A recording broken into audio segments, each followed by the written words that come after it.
அஸ்ஸலாமு அலைக்கும். Welcome to Hoolin kitchen. இன்றைக்கி பார்த்தீங்கன்னா பேச்சுலருக்காகவே ஒரு ஸ்பெஷல் டிஷ் முட்டைக்கறி எப்படி செய்யலான்னு பார்க்கலாம் வாங்க.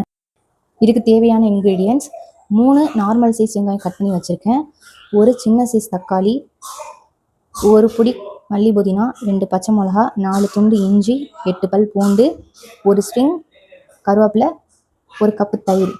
ஸ்பைசஸ் பார்த்தீங்கன்னா 2 டேபிள் ஸ்பூன் மல்லித்தூள், 1 table spoon garam masala, 1/4 table spoon ஜீரகத்தூள், சோம்புத்தூள், 1 டேபிள் ஸ்பூன் மிளகாய்த்தூள், 6 டேபிள் ஸ்பூன் மஞ்சள் தூள்.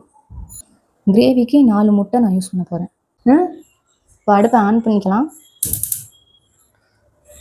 கடாயை வச்சுட்டு 3 டேபிள் ஸ்பூன் ஆயில் ஆட் பண்ண போகிறேன். கொஞ்சம் ஹீட்டாக இருக்குது.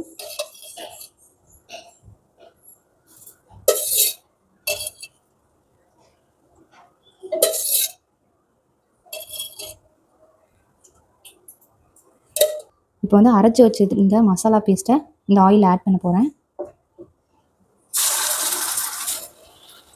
இப்போது கிரேவி நல்லா கொதிக்க ஆரம்பிச்சிருச்சு. உடனே வந்து அடுப்பை லோ ஃப்ளேமில் வச்சிடணும்.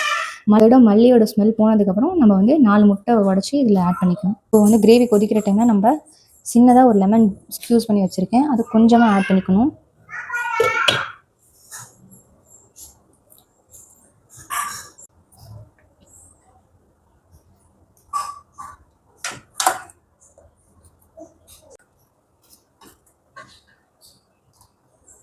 இப்போ பார்த்தீங்கன்னா எண்ணெய் பிரிஞ்சு நல்லா கிரேவி கொஞ்சம் திக்காகணும். எண்ணெய் பிரிஞ்சு வந்துருக்கு, இன்னும் கொஞ்சம் திக்காகணும். இப்போ வந்து நம்ம முட்டையை ஆட் பண்ண போகிறோம்.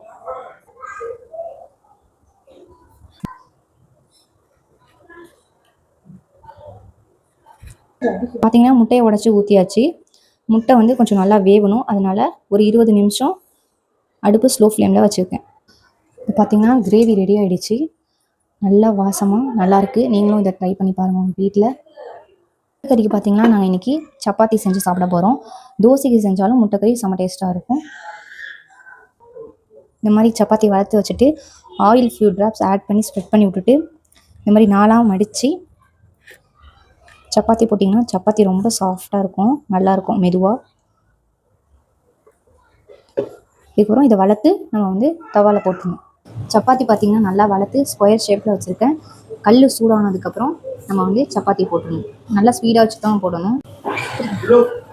இது போட்டால் தான் சப்பாத்தி நல்லா உப்பி வரும்.